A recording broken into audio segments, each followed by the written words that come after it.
First phone ಮಾಡಿದ ತಕ್ಷಣ hello ಹೇಗಿದ್ದೀರಾ, ಪ್ರಾಜೆಕ್ಟ್ ಮಾಡೋಕ್ಕೆ ಇಷ್ಟ ಇದೆಯಾ, ಅದೆಲ್ಲ ಇಲ್ಲ ಮೇಡಮ್. ಒಂದೇ ಒಂದು ಕ್ಯಾರೆಕ್ಟರ್ ಇದೆ, ತುಂಬ ಚಬ್ಬಿ ಇರ್ತೀರಾ, ಬಬ್ಲಿ ಇರ್ತೀರಾ ಮೇಡಮ್. ಅಲ್ಲಿಗೆ ನನಗೆ ಮೂಡ್ ಆಫ್ ಆಗಿಬಿಡುತ್ತೆ. ನೀವು ಚಬ್ಬಿ ಬಬ್ಲಿ ಯೂಸ್ ಮಾಡಿದ್ರಿಂದ ನೀವು ಏನಕ್ಕೆ ಕರಿತಿದ್ದೀರಾ ಅಂತ ನನಗೆ ಗೊತ್ತು. ಮೋಸ್ಟ್ಲಿ ನಂದು ಅಣ್ಣಯ್ಯನೇ ಅಷ್ಟೇ ಅನಿಸುತ್ತೆ. ಇನ್ನು ಎಲ್ಲೂ ನಾನು ಈ ಥರ ಗುಂಡಮ್ಮನ ರೀತಿಲಿ ಕಾಣಿಸ್ಕೊಳ್ಳೋಕ್ಕೆ ಇಷ್ಟಪಡೋದಿಲ್ಲ. ಇವಾಗ ನಮಗೇನು ಪ್ರಾಜೆಕ್ಟ್ಸ್ ಬರ್ತಾ ಇಲ್ಲ ಅಂತಲ್ಲ, ಇವಾಗ ಬರೋ ಪ್ರಾಜೆಕ್ಟ್ಸ್ ಎಲ್ಲದೂ ಇದ್ರಲ್ಲಿ ಸಖತ್ತಾಗಿ ಮಾಡಿದ್ದೀರಾ, ಇದೇ ಥರದ ಒಂದು ರೋಲ್ ಇದೆ ಮೇಡಮ್ ಅಂತಾರೆ. ಅಣ್ಣ ಇದೇ ಥರದ ರೋಲ ಬೇಡ, ನೋ ವೇ. ಆ ಮೈಕ್ರೋ ಸೀರೀಸ್ ಏನು ಹೇಳ್ದ ಅದೇ ಥರದ ಸುಮಾರಷ್ಟು ಆಪರ್ಚುನಿಟೀಸ್ಗೆ ಕಾಲ್ ಮಾಡ್ತಾರೆ. ಸಿನಿಮಾಗಳಿಗೂ ಹಾಗೆ ಮೇಡಮ್. ಆ್ಯಕ್ಚುಲಿ ನೀವು ಹೀರೋಯಿನ್ ಫ್ರೆಂಡ್ ಆಗಿರ್ತೀರ, ನಿಮಗೆ ಎಲ್ಲ ತುಂಬ ರೇಗಿಸ್ತಾ ಇರ್ತಾರೆ. ಆವಾಗ ಹೀರೋಯಿನ್ ಬಂದು ನಿಮ್ಗೆ ಹಿಂಗೆ ಹೇಳ್ತಾರೆ, ಆ ರೇಗ್ಸೋ ಪಾರ್ಟು ಅಥವಾ ಹಿಂಗಿರ್ತೀರ ನೀವು, ಆ ಥರ ಏನಾದ್ರು ಥ್ರೆಡ್ ಓಪನ್ ಮಾಡಿದ್ರು ಅಂತಂದರೆ ಫಸ್ಟಿಗೆ ಬಿಗ್ ನೋ ಅದು. ಸೊ ಬೇರೆ ಥರನೂ ಮಾಡ್ಬೋದು. ಒಂದು ಫಿಸಿಕಲ್ ಫೀಚರ್ ಇಟ್ಕೊಂಡು ನೀವು ಕ್ಯಾರೆಕ್ಟರ್ ಕೊಡ್ತಾ ಇದ್ದೀರಾ ಅಂತಂದರೆ don't you believe in what I can put on table. Doctor Rajkumar Vishnuvardhan ಅವರು ಏನಕ್ಕೆ ಫೇಮಸ್ಸು ಅಂತಂದರೆ ಇದೇ ರೀಸನ್ಗೆ. ಅವ್ರಿಗೆ ಮಾಸ್ ಆಡಿಯನ್ಸ್ ಇದ್ದಾರೆ, ಕ್ಲಾಸ್ ಆಡಿಯನ್ಸ್ ಇದ್ದಾರೆ. ಬಟ್ ಎಲ್ಲ ಇರೋಗೋದಿಲ್ಲ. ಕೆಲವೊಬ್ಬರಿಗೆ ಫ್ಯಾನ್ ಬೇಸ್ ಬರೀ ಮಾಸ್ ಆಗೇ ಇರ್ತಾರೆ, ಕೆಲವರಿಗೆ ಕ್ಲಾಸ್ ಆಗೇ ಇದ್ದಾರೆ.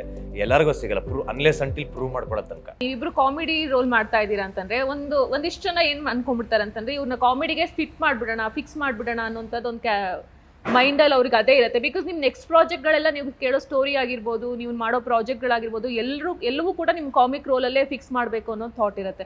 ಅಲ್ಲಿ ನಿಮ್ಮ ಆರ್ಟಿಸ್ಟ್ ಆಗಿ ನಿಮ್ಮ ಇನ್ನೊಂದು ಸ್ಕಿಲ್ಲು ಇರುತ್ತೆ, ಬೇರೆ ಎಮೋಷ್ನಲ್ ಆಗು ನೀವು ಆ್ಯಕ್ಟ್ ಮಾಡ್ಬೋದಾಗಿತ್ತು. ಬೇರೆ ಥರದ್ದು ನಿಮ್ಮದು ಏನಿಲ್ಲ ಆ್ಯಕ್ಟಿಂಗ್ ಸ್ಕಿಲ್ ಇದೆಯಲ್ಲ ಅದ್ರಲ್ಲಿ ತೋರಿಸೋದಕ್ಕೆ ಅವಕಾಶ ಸಿಗೋದಿಲ್ಲ ಈ ಥರದ ಸಂದರ್ಭದಲ್ಲಿ. ಸೊ ಇದು ಎಷ್ಟು ಡ್ರಾಬ್ಯಾಕ್ ಆಗುತ್ತೆ ಇಬ್ರಿಗೂ ಕೇಳೋದಾದ್ರೆ. ನಾನು ಹೇಳದ್ನಲ್ಲ, ನಾನು ಫಸ್ಟ್ ಸೀರಿಯಲ್ ಮಾಡಬೇಕಾದ್ರೆ ಇದೇ ಥರ ಸೀನ್ ಥರನೇ ಕ್ಯಾರೆಕ್ಟರ್ ಇದ್ದಿದ್ದು. ಸೊ ನನಗೆ ಗೊತ್ತಿರಂಗೆ 7 ವರ್ಷ ಆದ್ಮೇಲೆ ಮತ್ತೆ ನಾನು ಈ ಕ್ಯಾರೆಕ್ಟರ್ ಮಾಡ್ತಿದ್ದು. ನಾನು ಒಪ್ಕೋತಾನೆ ಇರಲಿಲ್ಲ. ಬಿಕಾಸ್ ಅದೊಂದು ಬ್ರ್ಯಾಂಡ್ ಮಾಡ್ಬಿಡೋರು, ಇವನು ವಿಲನ್ನೇ, ಇವನಿದೆ. ನಾನು ಪರ್ಸ್ನಲಿ ನಾನು ವಿಲನ್ ಮಾಡ್ತೀನಿ ಅಂತ ಹೇಳಿಸ್ಕೊಂಡು ಒಂದು ಸೀರಿಯಲ್ ಮಾಡಿದ್ದದುಂಟು. ಬಿಕಾಸ್ ನಂಗೆ ವಿಲನ್ ಮಾಡೋಕ್ಕೆ ತುಂಬ ಇಷ್ಟ. ನಾನು ಮಾಡಬಲ್ಲೆ, ನಾನು ಪ್ರೂವ್ ಮಾಡಬೇಕಲ್ವಾ. ಹಂಗೆ ಅಂದ್ಬಿಟ್ಟು ನಾನು ಸುಮ್ಮನೆ ಹೆಂಗೆಂಗೋ ಹೋಗಿ ಮಾಡ್ತೀನಿ ಅಂದರೆ ಆಗಲ್ಲ. ಅದಕ್ಕೂ ತಯಾರಿ ಬೇಕು, ಅದಕ್ಕೆ ಆದಂಥ ಪರ್ಸನಾಲಿಟಿ ಬೇಕು, ಲುಕ್ ಬೇಕು ಕಾಣಿಸ್ಕೊಳ್ಳೋಕ್ಕೆ.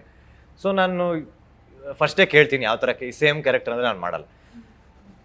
ಈಗ ರೀಸೆಂಟಾಗಿ ಒಂದು ಮೈಕ್ರೋ ಸೀರೀಸ್ ಅಂತ ಅನಿಸುತ್ತೆ, ಅದು ಒಂದು ಕೇಳಿದ್ರು. ಅದರಲ್ಲಿ ಇದೇ ಥರ ಬಾಡಿ ಶೇಮಿಂಗ್ ಮಾಡುವಂಥದ್ದಕ್ಕೆ ಕರೆದಿದ್ರು. ಅದು ತುಂಬ ರಗಡ್ ಅಂದರೆ ಒಂಥರ ತುಂಬ ಇವಾಗ ನಾನು ತಮಾಷೆಯಾಗಿ ಏನು ಮಾಡ್ತಿದ್ದೀನಿ, ಅಲ್ಲಿ ಸೀನೊಂದು ಇಲ್ಲಿ ಕಾಮಿಡಿ ವರ್ಷನ್. ಅದಕ್ಕೆ ಏನಂತಾರೆ, ಒಂಥರ ತುಂಬ ಅಂದರೆ ಇಲ್ಲಿ ಕಾಮಿಡಿ ಆಗಿರೋದು, ಅದ್ರ ಆಪೋಸಿಟ್ ಅಷ್ಟೇ ಡಿಫ್ರೆನ್ಸ್, ಅಷ್ಟೇ ಬಿಟ್ಟರೆ ಏನೇನು ಇಲ್ಲ. ನಾನು ಒಪ್ಕೊಳ್ಳಿಲ್ಲ. ಬಿಕಾಸ್ ಸೇಮ್ ಇಲ್ಲೂ ಮಾಡ್ತಿರೋದೇ ಅಲ್ಲೂ ಮಾಡ್ತಿರೋದೇ. ಬಟ್ ಅದರಲ್ಲಿ ತುಂಬ ನೆಕ್ಸ್ಟ್ ಲೆವೆಲ್ ಥಿಂಕ್ ಮಾಡ್ಬಿಡ್ತಾರೆ ಜನ. ಸೇಮೇ ಮಾಡ್ತೀನಿ, ನನಗೇನು ಡಿಫ್ರೆನ್ಸ್ ಅನ್ಸಲ್ಲ.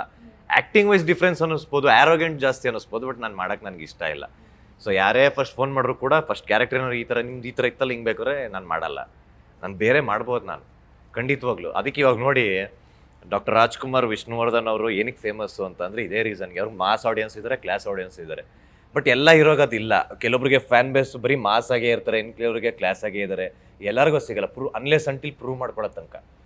ಈಗ ದರ್ಶನ್ ಸರ್ನ ಮಾಸು ಅಂತಾರಲ್ವಾ, ನಾನು ದರ್ಶನ್ ಸರ್ ಫ್ಯಾನು ಅಂತ ಅಲ್ಲ, ನಂಗೆ ಇಷ್ಟ ಅವರು. ಅಂದರೆ ಆ್ಯಕ್ಟಿಂಗ್ ವೈಸ್ ನಾನು ಸುದೀಪ್ ಸರ್ ಡೈಹರ್ಡ್ ಫ್ಯಾನು, ದರ್ಶನ್ ಸರ್ಗೆ ಆ್ಯಕ್ಟಿಂಗ್ ಫ್ಯಾನ್ ನಾನು. ಎಷ್ಟೊಂದು ಜನ ದರ್ಶನ್ ಸರ್ದು ಈ ಪಾಸಿಟಿವ್ ಅಲ್ಲಿ ನೋಡೇ ಇಲ್ಲ. ದತ್ತ ಮೂವಿಲಿ ಬಂದು ಅದ್ಭುತ ಕಾಮಿಡಿ ಮಾಡ್ತಾರೆ. ಆ ರಾಮು ಇಂತಿನ ಪ್ರೀತರಾಮ್ ಅದರಲ್ಲಿ ಕುರುಡನ್ ಕ್ಯಾರೆಕ್ಟರ್ ಮಾಡ್ತಾರೆ. ಅನಾಥರು ಮೂವಿಲೂ ಒಂಥರ ಸಕ್ಕದ ಕಾಮಿಡಿ ಮಾಡ್ತಾರೆ. ಆಮೇಲೆ ಇನ್ನೂ ಎಷ್ಟೊಂದು ಸಿನಿಮಾದಲ್ಲಿ ಬೇರೆ ನವಗ್ರಹ ಸಿನಿಮಾದಲ್ಲಿ ವಿಲನ್ ಮಾಡ್ತಾರೆ. ಸೊ ಬಟ್ ಜನ ಹೆಂಗೆ ಕನ್ಸಿಡರ್ ಮಾಡ್ತಾರೆ ಅಂದರೆ ಇವ್ರನ್ನ ಬರೀ ಮಾಸ್ ಅಂತ ಹೇಳಿ ಕನ್ಸಿಡರ್ ಮಾಡಿಬಿಡ್ತಾರೆ. ನಮ್ಮನ್ನ ಆ ಥರ ತೋರ್ಸೋಕೊಬ್ರು ಡೈರೆಕ್ಟರ್ ಬೇಕು, ಎಲ್ಲನೂ ಬರೀ ನಮ್ಮ ಕೈಲೇ ಇರಲ್ಲ. ಸೊ ನಾನು ಲಕ್ಕಿ, ನನಗೆ ಎಲ್ಲ ಪಾತ್ರಗಳು ಮಾಡೋಕೆ ಅವಕಾಶನೂ ಸಿಕ್ತು, ಅಂತ ಡೈರೆಕ್ಟ್ರೂ ಸಿಕ್ಕಿದ್ರು. ಸೊ ಬಟ್ ಅದೇ ಸೇಮ್ ಕ್ಯಾರೆಕ್ಟರ್ ಬಂದರೆ ಖಂಡಿತ ನಾನು ಮಾಡಲ್ಲ. ನನ್ಗೆ ಗೊತ್ತಿರಂಗೆ ಬಹುಶಃ ಸೀನಾ ಕ್ಯಾರೆಕ್ಟರ್ ಇದಾದಮೇಲೆ ಇನ್ನೊಂದು 5-6 ವರ್ಷ ಅಂತೂ ಮತ್ತೆ ಕ್ಯಾರೆಕ್ಟರ್ ನಂಗೆ ಕಾಣಿಸ್ಕೊಳ್ಳೋದೇ ಇಲ್ಲ. ಅದೇ ಎಸ್ಪೆಷಲಿ ಸೀರಿಯಲ್ ಅಂತೂ ಕಾಣಿಸ್ಕೊಳ್ಳಲ್ಲ ಈ ಸೇಮ್ ಕ್ಯಾರೆಕ್ಟರ್, ಬಿಕಾಸ್ ಬ್ರ್ಯಾಂಡಿಂಗ್ ಆಗಿಬಿಡುತ್ತೆ ಅಂತ. ಸೊ ಇದ್ರಲ್ಲಿ ನೋಡ್ಕೊಬಿಡಿ ಕಣ್ ತುಂಬ. ಎಷ್ಟು ನೋಡ್ಕೋಬೇಕಾ ಸೀನನ್ ಇದ್ರಲ್ಲೇ ನೋಡ್ಕೊಂಬಿಡಿ, ಮತ್ತೆ ಎರಡನೇ ಸೀನ ಸಿಗೋದಿಲ್ಲ ನಿಮ್ಮ ಪ್ರಕಾರ. Same, absolutely same. ಇವಾಗ ನಮ್ಗೇನು ಪ್ರಾಜೆಕ್ಟ್ಸ್ ಬರ್ತಾ ಇಲ್ಲ ಅಂತಲ್ಲ, ಇವಾಗ ಬರೋ ಪ್ರಾಜೆಕ್ಟ್ಸ್ ಎಲ್ಲದೂ ಇದ್ರಲ್ಲಿ ಸಖತ್ತಾಗಿ ಮಾಡಿದ್ದೀರಾ, ಇದೇ ಥರದ ಒಂದು ರೋಲ್ ಇದೆ ಮೇಡಮ್ ಅಂತಾರೆ. ಅಣ್ಣ ಇದೇ ಥರದ ರೋಲ ಬೇಡ, ನೋ ವೇ. ಆ ಮೈಕ್ರೋ ಸೀರೀಸ್ ಏನು ಹೇಳ್ದ ಅದೇ ಥರದ ಸುಮಾರಷ್ಟು ಆಪರ್ಚುನಿಟೀಸ್ಗೆ ಕಾಲ್ ಮಾಡ್ತಾರೆ. ಸಿನಿಮಾಗಳಿಗೂ ಹಾಗೆ ಮೇಡಮ್. ಆ್ಯಕ್ಚುಲಿ ನೀವು ಹೀರೋಯಿನ್ ಫ್ರೆಂಡ್ ಆಗಿರ್ತೀರ, ನಿಮಗೆ ಎಲ್ಲ ತುಂಬ ರೇಗಿಸ್ತಾ ಇರ್ತಾರೆ. ಆವಾಗ ಹೀರೋಯಿನ್ ಬಂದು ನಿಮ್ಗೆ ಹಿಂಗೆ ಹೇಳ್ತಾರೆ, ಆ ರೇಗ್ಸೋ ಪಾರ್ಟು ಅಥವಾ ಹಿಂಗಿರ್ತೀರ ನೀವು ಆ ಥರ ಏನಾದ್ರು ಥ್ರೆಡ್ ಓಪನ್ ಮಾಡಿದ್ರು ಅಂತಂದರೆ ಫಸ್ಟಿಗೆ ಬಿಗ್ ನೋ ಅದು. ಸೊ ಬೇರೆ ಥರನೂ ಮಾಡ್ಬೋದು. ಒಂದು ಫಿಸಿಕಲ್ ಫೀಚರ್ ಇಟ್ಕೊಂಡು ನೀವು ಕ್ಯಾರೆಕ್ಟರ್ ಕೊಡ್ತಾ ಇದ್ದೀರಾ ಅಂತಂದರೆ don't you believe in what I can put on table, don't you know what I can bring on the table as well. As an actor ನಾನು ಏನು ಮಾಡ್ಬೋದು ಅಂತ ನಿಮಗೆ ಗೊತ್ತಿಲ್ಲ, ಬಟ್ ಫಿಸಿಕಲ್ ಫೀಚರ್ಸ್ ಹಿಂಗಿದೆ, ಇವಳು ಅಣ್ಣಯ್ಯಲಿ ಈ ಥರದೊಂದು ಕ್ಯಾರೆಕ್ಟರ್ ಮಾಡಿದ್ದಾಳೆ, ಎಲ್ಲೇ ದಪ್ಪಗಿರೋ ಒಂದು ಹೆಣ್ಮಗು ಕ್ಯಾರೆಕ್ಟರ್ ಇದ್ದರೆ ಇವಳು ಕೊಟ್ಬಿಡೋಣ, ಹೆಂಗೋ ಮಾಡಿಬಿಡ್ತಾಳೆ. So that is not how I want to work. ನಾನು ಎಷ್ಟೊಂದು ಜನಕ್ಕೆ ಹೇಳಿದ್ದೀನಿ, ಇದ್ರ ಮೂಲಕನೂ ಹೇಳೋಕ್ಕೆ ಇಷ್ಟಪಡ್ತೀನಿ. ದಪ್ಪ ಇದ್ದಾಳೆ, ಈ ಥರದೊಂದು ಚಬ್ಬಿ ಇದೊಂದು ನಂಗೆ ಅದು ಏನಂತಾನೆ ಅರ್ಥ ಆಗಲ್ಲ. ಫಸ್ಟು ಫೋನ್ ಮಾಡಿದ ತಕ್ಷಣ ಹಲೋ ಹೇಗಿದ್ದೀರಾ, ಪ್ರಾಜೆಕ್ಟ್ ಮಾಡೋಕ್ಕೆ ಇಷ್ಟ ಇದೆಯಾ, ಅದೆಲ್ಲ ಇಲ್ಲ ಮೇಡಮ್. ಒಂದೇ ಒಂದು ಕ್ಯಾರೆಕ್ಟರ್ ಇದೆ, ತುಂಬ ಚಬ್ಬಿ ಇರ್ತೀರಾ, ಬಬ್ಲಿ ಇರ್ತೀರಾ ಮೇಡಮ್, ಅಲ್ಲಿಗೆ ನನಗೆ ಮೂಡ್ ಆಫ್ ಆಗಿಬಿಡುತ್ತೆ. ನೀವು ಚಬ್ಬಿ ಬಬ್ಲಿ ಯೂಸ್ ಮಾಡಿದ್ರಿ ಏನೋ ನೀವು ಏನಕ್ಕೆ ಕರಿತಿದ್ದೀರಾ ಅಂತ ನನಗೆ ಗೊತ್ತು. ವಾಟ್ ಇಸ್ ದಟ್, ನೀವು ಏನೋ ತುಂಬ ಚಬ್ಬಿ ಇರ್ತೀರಾ ಆದರೆ ಬಬ್ಲಿ ಇರ್ತೀರಾ, what is bubbly character, I don't understand. So ಆ ಥರ ಏನಾರು ಇತ್ತು ಅಂತಂದರೆ ನಂಗೆ ಗೊತ್ತು ಅಲ್ಲಿ ಯಾವ ಥರ ಪಿಕ್ಚರ್ ಮಾಡ್ತಾರೆ, ಯಾಕೆಂದರೆ ಫಸ್ಟ್ ಹೇಳೋದೇ ಒಂದು, ಆಮೇಲೆ ಹೋಗ್ತಾ ಹೋಗ್ತಾ ಏನಾಗುತ್ತೆ ಅಂತ ಗೊತ್ತು. ಆ ಪಾತ್ರಕ್ಕೆ ಎಷ್ಟು ಪ್ರಾಮುಖ್ಯತೆ ಇದೆ ಅನ್ನೋದು ನಂಗೆ ಇಂಪಾರ್ಟೆಂಟ್ ಆಗುತ್ತೆ. ಸೊ ಅವ್ನು ಹೇಳ್ದಂಗೆ ಮೋಸ್ಟ್ಲಿ ನಂದು ಅಣ್ಣಯ್ಯನೇ ಅಷ್ಟೇ ಅನಿಸುತ್ತೆ. ಇನ್ನು ಎಲ್ಲೂ ನಾನು ಈ ಥರ ಗುಂಡಮ್ಮನ ರೀತಿಲಿ ಕಾಣಿಸ್ಕೊಳ್ಳೋಕ್ಕೆ ಇಷ್ಟಪಡೋದಿಲ್ಲ. ಯಾಕೆಂದರೆ ಏನು ಡಿಫ್ರೆನ್ಸ್ ಆಯಿತು? ಆ್ಯಸ್ ಅನ್ ಆ್ಯಕ್ಟರ್ ನಾನು ಬೇರೆ ವ್ಯಕ್ತಿಗಳ ಅನುಭವಕ್ಕೆ ನಮ್ಮ ನಟರ ಒಂದು ನೆನಪಾಗಲಿಲ್ಲ ಅಂತಂದರೆ what is the whole point of our profession? ಅದೇ ಥರ ಮಾಡ್ಕೊಂಡು ಬರ್ತಾ ಇದ್ದರೆ ಹೆಂಗಾಗತ್ತೆ? ಸೊ ನಮಗೂ ಒಂದು ಎಕ್ಸ್ಪೋಜರ್ ಬೇಕು, ನಮ್ಮ ಎಬಿಲಿಟಿನ ಹೊರ ಹಾಕೋಕ್ಕೂ ಒಂದು ಸ್ಟೇಜ್ ಬೇಕು. ಸೊ ಒಂದು ಸತಿ ಮಾಡಾಗಿದೆ ಅಂತಂದಮೇಲೆ ಅದು ನಮಗೆ ಕಂಡೀಷನ್ ಆಗೋಗಿರುತ್ತೆ. ಇವಾಗ ಗುಂಡಮ್ಮ ಅಂತ ನನ್ನ ಹೆಸರು ಇರ್ಬೋದು, ಆಮೇಲೆ ನೆಕ್ಸ್ಟ್ ಇನ್ನೊಂದು ಇದೇ ಥರ ಕ್ಯಾರೆಕ್ಟರ್ ಕೊಡ್ತೀರಾ, ಅದರಲ್ಲಿ ಇನ್ಯಾವುದೋ ಒಂದು ಬೇರೆ ಥರ ಅಮೂಲ್ಯ ಅಂತೇನೋ ಹೆಸರು ಕೊಡ್ಬೋದು, ಇಲ್ಲ ಪ್ರೀತಿ ಅಂತ ಹೆಸರು ಕೊಡ್ಬೋದು, ಬಟ್ ಗುಂಡಮ್ಮನ ಅಂಶಗಳೇ ಬರುತ್ತಲ್ಲಿ ನೀವು ಮತ್ತೆ ಕರೆದ್ರೆ. ಇನ್ನೆಷ್ಟು ಅಂತ ವರ್ಕ್ ಮಾಡೋಕ್ಕೆ ಸಾಧ್ಯ? ನೀವು ಅದೇ ಥರ ಚಬ್ಬಿ ಬಬ್ಲಿ ಮೇಡಮ್, ನಿಮ್ಮನ್ನೆಲ್ಲರೂ ರೇಗಿಸ್ತಿರ್ತಾರೆ, ನೀವು ಅವ್ರಿಗೆ ಫೈಟ್ ಮಾಡ್ತೀರಾ ಮೇಡಮ್ ವಾಪಸ್ಸು. ಸೊ ಬೇರೆ ಥರದ್ದು ನಾನು ಈ ಥರ ಇದ್ರೂ ಇಟ್ ಈಸ್ ಓಕೆ, ಬಟ್ ಆ ಕ್ಯಾರೆಕ್ಟರ್ಗೆ ಬೇರೆ ಪ್ರಾಮಿನೆನ್ಸ್ ಇರಬೇಕು ಆ ಒಂದು ಸ್ಕ್ರಿಪ್ಟಲ್ಲಿ. ಸೊ ಆ ಥರದ್ದು ಇದ್ದಾಗ ಮಾತ್ರ ನಮಗಿದಾಗತ್ತೆ. ಇಲ್ಲಾಂದರೆ ಐ ಥಿಂಕ್ ಇದೊಂದು ನಮಗೆ ಆಲ್ರೆಡಿ ಸೆಟ್ ಆಗಿರೋದ್ರಿಂದ ಈ ಥರ ಕ್ಯಾರೆಕ್ಟರ್ಸು ಎಲ್ಲ ಕಡೆ ಈ ಥರ ಕ್ಯಾರೆಕ್ಟರ್ಸ್ ಬಂದರೆ ಇವರೇ ಮಾಡಬೇಕು ಅಂತ ಅವರೇ ಡಿಸೈಡ್ ಮಾಡಿಬಿಡ್ತಾರೆ. ಅದು ಅವ್ರಿಗೂ ವರ್ಕ್ ಆಗಲ್ಲ, ನಮಗೂ ವರ್ಕ್ ಆಗಲ್ಲ.